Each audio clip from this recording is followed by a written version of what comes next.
Baik, bertemu kembali. Pilihan Raya Negeri Johor yang bakal berlangsung pasti menjadi satu lembaran baharu dalam arena politik negara kita. Malah bakal menjadi satu game changer dalam pilihan raya di negara kita. Kerana corak berkempen dan keputusan pilihan raya itu sendiri pastinya sukar untuk diramal kerana jumlah pengundi juga mencatatkan pertambahan kira-kira 28% dengan pertambahan 749,731 pengundi berusia 18 tahun ke atas susulan pendaftaran undi 18. Dan juga Parti Ikatan Demokratik Malaysia Muda juga dilaporkan sah akan bertanding pada PRN Johor nanti.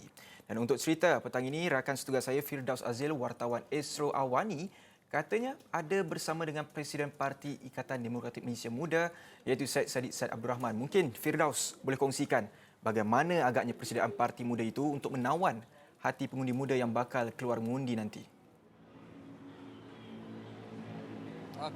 Okey, baik, terima kasih Faris yang berada di Bukit Jalil. Seperti Faris sedia maklum, saya berada di salah satu lokasi di Johor Bahru di mana berbaki 6 hari ataupun berbaki 5 hari lagi sebelum Suruhanjaya Pilihan Raya SPR akan membuat mesyuarat untuk menentukan tarikh-tarikh penting berkaitan Pilihan Raya Negeri Johor yang mana akan menyaksikan dan apa yang menarik kali ini seperti yang Faris sebutkan tadi ialah tentang pertambahannya agak mendadak ataupun signifikan dari kalangan antara umur 18 hingga 21 tahun yang mana ada beberapa laporan menyebut ia meningkat sehingga 28% dan kalau saya ikut ataupun saya lihat beberapa parlimen mengalami kenaikan yang cukup mendadak seperti contoh Parlimen Tebrau, Parlimen Kota Tinggi dan malah Parlimen Johor Bahru sendiri. Tetapi untuk saya memahami apakah signifikannya pengundi muda ini, saya seperti biasa terima kasih banyak bersama Presiden Ikatan Demokratik Malaysia YB Syed Saddiq Said Abdul Rahman yang juga merupakan ahli Parlimen MUA. Terima kasih kerana bersama kami YB. Pertamanya YB, kita nak tolak tepi kejap soalan-soalan klise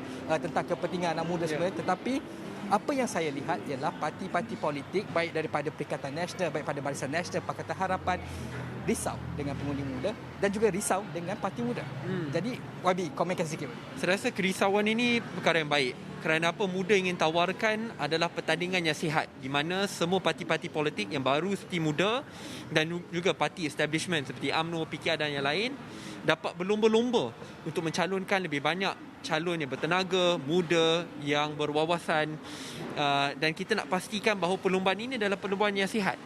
Dari segi dasar pula, saya lihat banyak pengundi muda di Johor khususnya tidak ingin bicarakan soal perkauman ataupun agama semata-mata. Mereka ingin lihat isu pekerjaan, isu alam sekitar, isu ketidaksamarataan daripada segi pengagihan ekonomi. Itu adalah isu dasar dan hakiki di hati mereka. Dan saya rasa ini akan memastikan bahawa semua parti politik berentap dalam isu dasar, fakta dan untuk mengetengahkan calon-calon yang berwawasan dan berwibawa dan tidak sekadar bermainkan politik lama. Dan saya rasa ini trend yang sangat baik untuk Malaysia. YB, sebagai anak Johor, YB lebih memahami Johor daripada orang-orang luar. Jadi kita memahami sekiranya saya nak memahami tentang apakah kawasan-kawasan parlimen yang dilihat mengalami peningkatan cukup mendadak hasil pendaftaran automatik serta undi 18. Ya, kalau kita lihat salah satu kawasan yang paling tinggi meningkat adalah di Tebrau contohnya. Kalau lihat di Tebrau ada salah satu kerusi namanya Puteri Wangsa, itu DUN, hanya satu DUN dalam Parlimen Tebrau, tapi peningkatan undi 18 dan undi automatik ini jumlahnya 50,000. Lebih besar daripada Parlimen MUA secara total, undi muda, tua, yang lama. Tapi peningkatan itu saja dah melangkaui satu parlimen, walhal itu hanya bicarakan satu DUN. Dan trend ini bukan saja di Tebrau tapi di parlimen-parlimen yang lain juga, Pulai, Johor Bahru, Pasir Gudang dan yang lain. Dan saya faham ini memang banyak menakutkan hati parti-parti politik, ahli politik kerana agak sukar untuk mereka meramal sokongan anak muda ke mana. Tapi saya rasa perkara ini lagi sekali perkara yang baik kerana ia akan menyebabkan parti-parti politik, ahli politik berlomba-lomba untuk letakkan calon yang terbaik, membawa dasar-dasar terbaik, engage in the politics of discourse, debates, facts yang akhirnya dapat mencipta salah satu budaya politik yang lebih matang. Dan ini apa yang kita mahukan di Malaysia. YB, kalau nak bercakap tentang rakyat Malaysia yang berusia 18 tahun, kalau lah ambil saya sebagai contoh, 18 tahun memang saya zero politik. Apa benda nak jadi, menjadilah semua. Saya lebih bersifat anti-establishment, saya nak bebas, saya nak bersekeria mungkin untuk menghadapi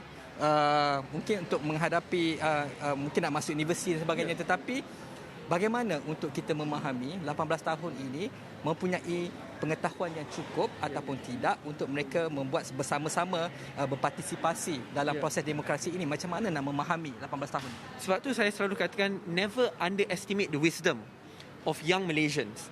Ya, mungkin kita tidak betul-betul memahami struktur parti politik, tetapi anak-anak muda khususnya akan mewarisi masa depan negara tercinta. Contoh seperti banjir, isu alam sekitar yang paling teruk terkesan adalah anak muda kerana mereka yang akan mewarisi negara. Isu pekerjaan contohnya. Baru sebentar tadi bila saya buat kempen mendengar, ya, kita tengok anak-anak dari Kelantan dan Terengganu terpaksa berhijrah bekerja di sini, ya, untuk mencari harta, ya, atau pekerjaan yang berkualiti. So isu yang paling dekat dengan hati mereka, kalau kamu ingin masuk ke universiti, isu pendidikannya berkualiti. Kamu akan bicarakan kenapa di universiti-universiti luar, universiti-universiti terkemuka di dunia, mereka hanya perlu belanjakan 4 tahun, tetapi di Malaysia perlu 6 ke 7 tahun untuk dapat skelot ijazah tersebut, 3 tahun tambahan. Walhal negara-negara lain boleh dapat 3 tahun tambahan, pengalaman bekerja, internship, ya, untuk cari pengalaman baru, pursue their passion. Tapi di Malaysia agak sukar. So isu-isu ni adalah isu yang paling dekat dengan hati mereka. Mereka mahukan pendidikan yang berkualiti. Mereka mahukan pekerjaan yang memberikan gaji yang bermaruah. Mereka mahukan isu alam sekitar untuk diangkat, a Green New Deal. Tidak hanya dibicarakan apabila negara dilanda banjir besar, dan sebab itu baru kita bincangkan soal alam sekitar. Ini semua isu-isu yang sangat dekat dengan hati mereka. Dan sebab itu bagi parti muda, isu yang kita ingin utamakan, letak tepi isu politik, isu kerusi, perundingan. Isu utama adalah sekarang kita telah pun melancarkan kempen mendengar, di mana kita kurang bercakap, lebih banyak mendengar untuk keluarkan isu-isu dasar, so that we understand what the people want dan kita dapat mencari solusi kepada masalah mereka. YB cakap tolak tepi isu rundingan. Saya tak akan lepaskan YB tentang rundingan ini. Kita faham parti-parti politik sebagai contoh Pakatan Harapan ada melakukan rundingan. Kalau bolehlah YB, kongsilah sedikit. Apakah kemas kini, terkini tentang rundingan itu? Ataupun adakah muda akan bergerak 56 seats alone? Saya rasa dalam dunia politik ini lebih baik kita banyak berkawan dan kurangkan musuh.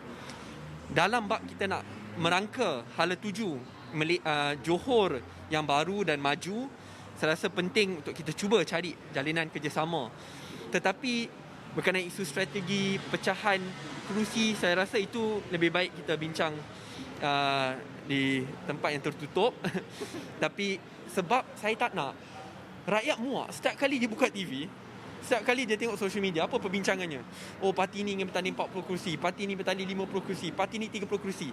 Tapi apa yang berlaku dalam hati mereka? Sejujurnya kalau tanya peniaga-peniaga sini, apa mereka kata? Mereka kata, kenapa kita adakan pilihan raya negeri di tengah-tengah wabak Omicron hari ini? 7,000 lebih kes. Dan baru lepas mereka dilanda banjir besar, ya, rumah-rumah hancur, rakyat susah, keluarga susah. Tiba-tiba ada pilihan raya negeri kecil yang memakan kos lebih 150 juta ringgit, ya, dan apabila mereka sedang susah, tidak masuk akal. Sebab itu saya rasa kalau kita patut bincangkan solusi, jalan penyelesaian. Ya, UMNO telah buat itu, mereka perlu jawab kepada rakyat, tapi kita di sini perlu cari solusi. Itu paling penting sekali.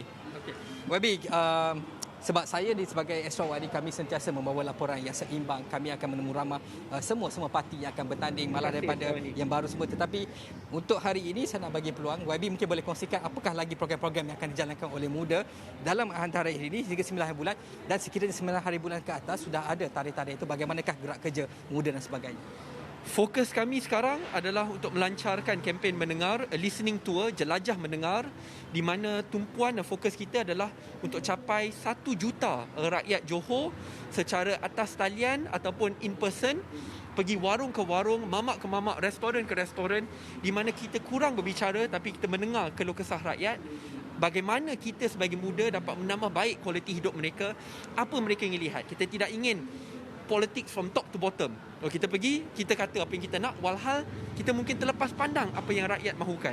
Sebab itu, saya telah mengerahkan semua ahli muda di seluruh Malaysia untuk turun ke Johor. Sekurang-kurangnya pergi ke warung, mama ambil masa jumpa pakcik-makcik, kata pakcik-makcik ada 5 minit ke tidak, saya ingin tanya beberapa soalan. Bagaimana saya dapat menambah baik kualiti hidup pakcik-makcik? Apa pakcik-makcik mahu lihat dalam politik Malaysia dan yang lain? Ini adalah fokus utama, kerana bila SPR keluarkan tarikh mengundi, fokus kita selepas itu adalah dasar-dasar baru yang kita ingin bawa. Contohnya, Kalau muda berjaya ambil alih kerajaan, kita ingin institusikan pejabat ketua pembangkang. Kita ingin pastikan bahawa we subsidize a shadow cabinet bagi pihak pembangkang. Peruntukan yang adil dan saksama. Kita ada Green New Deal, isu alam sekitar yang menyeluruh dan dari segi peruntukannya. Isu peluang kerjaan ya, yang daripada Singapura ke Johor ke KL, bagaimana kita ingin tingkatkan kualiti hidup, tingkatkan isu gaji supaya gaji yang bermaruah. Isu perumahan yang sangat mendesak di kalangan anak-anak Johor di mana mereka tidak mampu beli rumah-rumah di sini. What can we do? Kita tak boleh ada dasar pro hartanah-hartanah besar tapi akhirnya orang susah. These are the policy issues yang muda nak fokus. YB, terima kasih banyak. Ini adalah YB Syed Saddiq Syed Abdul Rahman, merupakan ahli Parlimen Muar, Presiden Ikatan Demokratik Malaysia Muda dan juga bekas Menteri Belia dan Sukan. Sudah mesti beliau merupakan amat memahami tentang kehendak anak-anak muda, khususnya yang dikatakan menjangkau hampir 28% pengundi baru untuk pilihan raya negeri Johor kali ini. Jadi Faris, itu saja yang saya boleh kongsikan. Banyak lagi laporan yang saya akan kongsikan dari semasa ke masa. Kembali kepada Faris, silakan. Baik, terima kasih Firdaus Azil yang berkongsikan membawa tetamu untuk cerita dalam cerita petang ini dengan Presiden Muda iaitu Syed Saddiq Syed Abdul Rahman. Banyak yang dapat kita kupas tadi sebentar tadi dengan Firdaus sendiri yang bertanyakan bermacam-macam soalan dengan Syed Saddiq itu sendiri, dan saya kira itu saja, dan laporan lebih lanjut berkaitan dengan PRN Johor akan kami kongsikan di platform astroawni.com. Saya kira itu saja untuk cerita jam ini. Saya Faris Daniel. Assalamualaikum dan salam hormat.